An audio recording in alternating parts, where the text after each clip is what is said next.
Hello and Merry Christmas, because this should be coming out on Christmas, hopefully. It's a wind down Wednesday, and this is going to be a little bit of a different episode, so let's go and I'll explain what's going on. Obviously, a couple of things look a little different. One, I'm by myself. Heather's not here. She is currently working. She is one of the people who has to work through the holidays. That's healthcare for you. Two, we're over here and we have a whiteboard. There's also another camera behind me, this guy, that's looking at the whiteboard a little bit more clearly. Recently, someone had reached out to us and was like, hey, do you guys want to do anything for New Year's? And we're like, oh, well, we can do something. Doesn't really matter, but no one really said they wanted to host. So Heather and I are, of course, like, all right, I guess we're hosting. And we were going to be talking about just generally how to host a good New Year's party. We had talked about this in previous episodes where we like to host parties and some of the things that we would do to host that party. So, what we're going to do today is I'm going to walk you guys through exactly what I do to figure out what I need to host a good party. And yes, we are whiteboard people. We are also color coordinating whiteboard people. So you guys are coming along with me for this ride, and we are going to get this figured out. So, obviously, this is a New Year's party. Also, you get to see my lovely chicken scratch now because my handwriting is atrocious. So, one of the first things I always said you should think about is who's your audience and figure out your space and then also figure out your time. So, this is going to be a little bit more straightforward because for time, obviously, we know the date and time. It has to be on 31st December. And when we're considering time here, most people are probably, if they do have to work, are probably going to get off work around 5 p.m., 6 p.m., maybe 7 p.m. if they are a like second shift worker, which I do have to deal with a lot of those. A lot of people who are going to be coming to this party are pharmacists. So they work in the hospital as like PharmDs, doing a lot of really amazing things, but they have to work some kind of weird hours to make sure that all of us doing dumb things aren't just, going and disappearing for Christmas or New Year's. It's like a 6 p.m. arrival with more of a 8 p.m. thing start happening. That's going to obviously go till about, you want to plan for about 1 a.m. typically because New Year's. People are going to want to hang out a little bit past New Year's.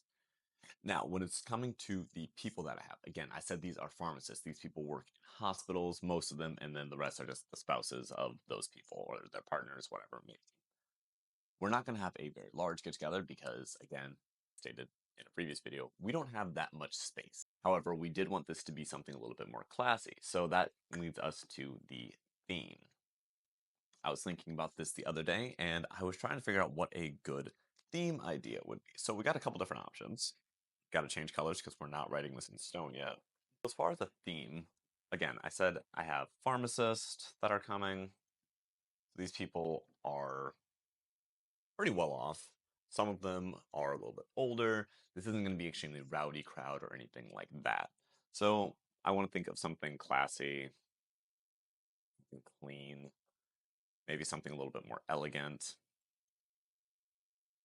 So one of the themes I always really like, especially right now because we're about to go into 2025, is doing like the Roaring Twenties, a Gatsby style thing. I know some people are thinking, oh, but that is really fancy. That is really stressful. Guys can show up in a white button up and dress pants. Ladies can show up in just a cute dress if they want to. They can wear a skirt, they can wear pants. You can really play with it a lot. Like there are a lot of different styles that would work for like a 1920s flapper style or something like that. That's a little bit more fun. So not just like this super elegant party, but something that's a little on the fun side. So we'll write down Gatsby slash flapper. There's always fun just to do like black tie or blackout.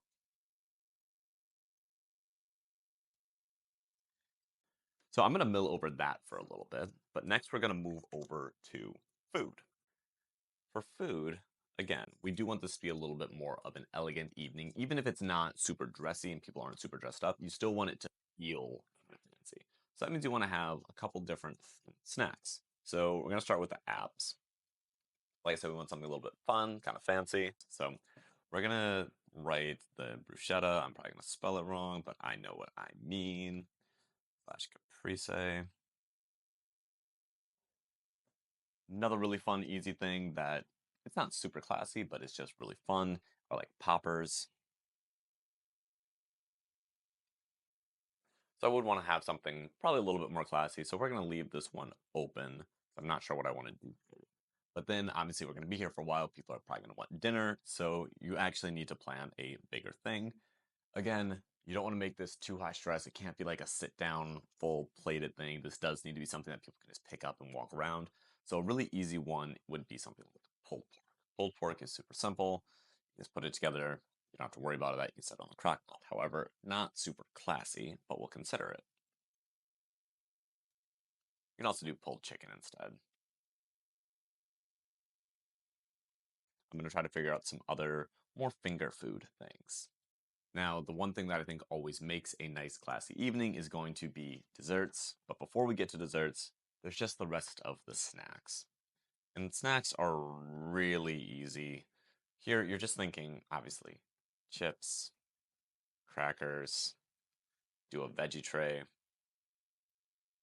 a fruit tray. Coming back to the desserts, thinking of something, again, a little bit more fancy. I'm not going to make these, I'm going to buy them. So something like little eclairs or macaroons, something like that. That's kind of fun, a little fancy, but still finger food. But also having even like a tiramisu that you just go buy from like a Meijer or Walmart, something like that. It might not always be the most amazing thing, but in that environment, you're a little dressed up, you're with friends, it's something a little bit more fun. It's going to seem a little bit more fancy. So for desserts, I'm gonna think, like I said, my macaroons, the little eclairs. I'm gonna spell this wrong, but it's fine because I know what I mean. Or like a fancy cake. Again, I don't need to have a ton of this. If I have, like I said, 8 to 10 people coming over, I only need one pack of each of the desserts probably. You're gonna need again, yeah, probably again one pack, maybe 2 packs of chips, crackers, one veggie tray, one fruit tray. You don't need a whole lot. But the one thing people are always going to be asking about is, Sam, what about drinks? Well, here's the kicker when it comes to drinks.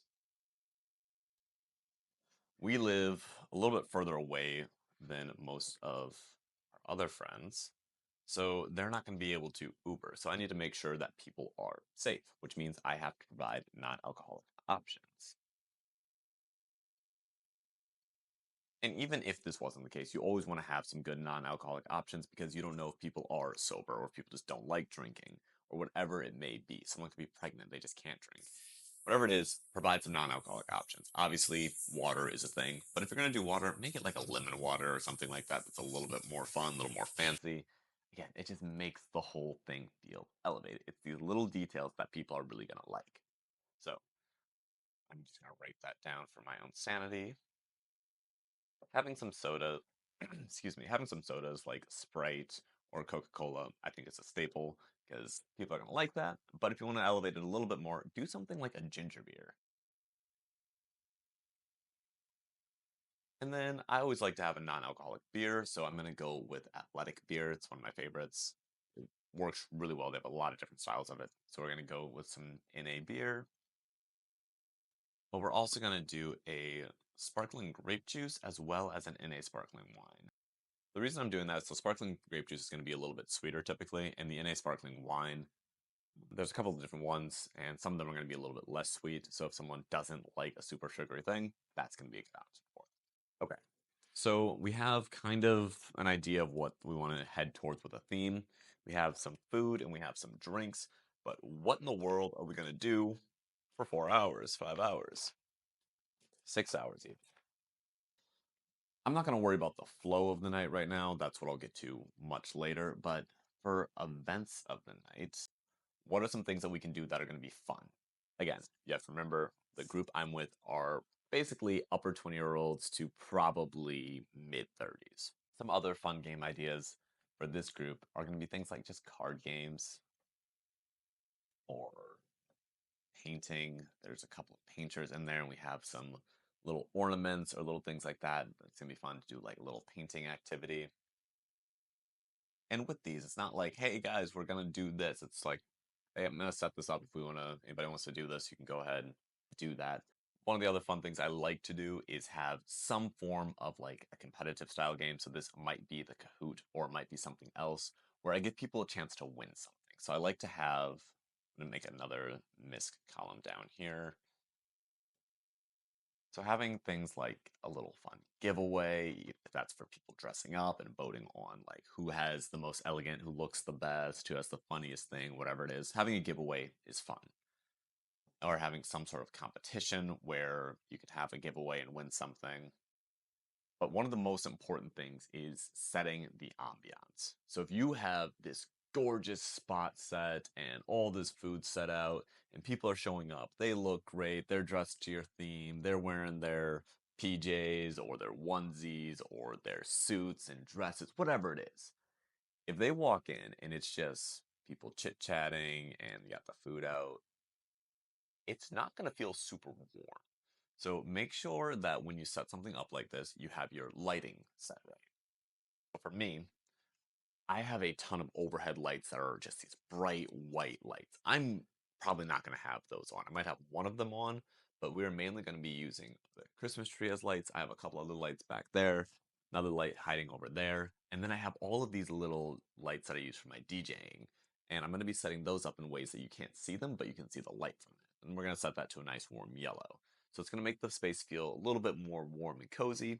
Probably throw a little 4K fireplace up on our big TV, and past that, you want to make sure that you have some good music.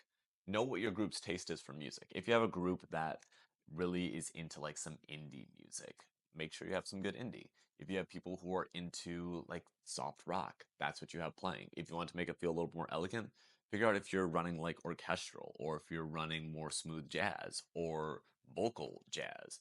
Whatever it may be, make sure you know what the group is interested in, and that's what you're going to have.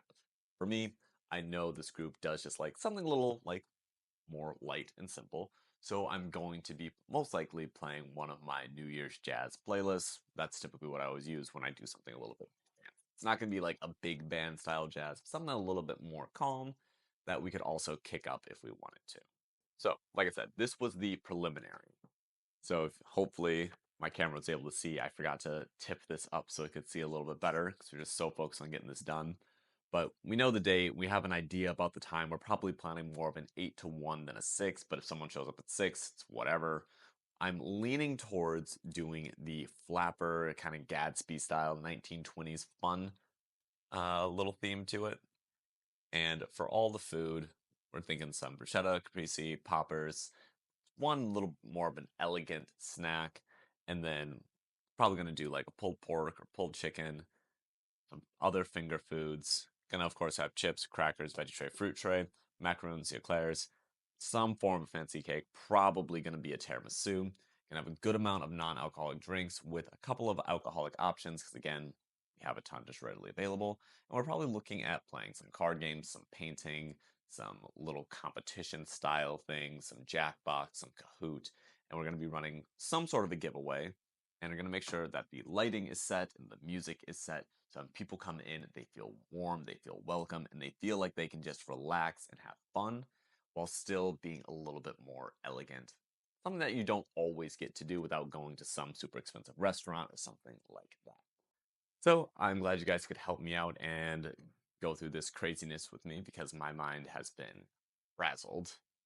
And hopefully, you guys are having a wonderful Christmas with your family. If you're watching this on Christmas, Merry Christmas. Watching after Christmas, Happy New Year's. And you guys have a wonderful time. Cheers.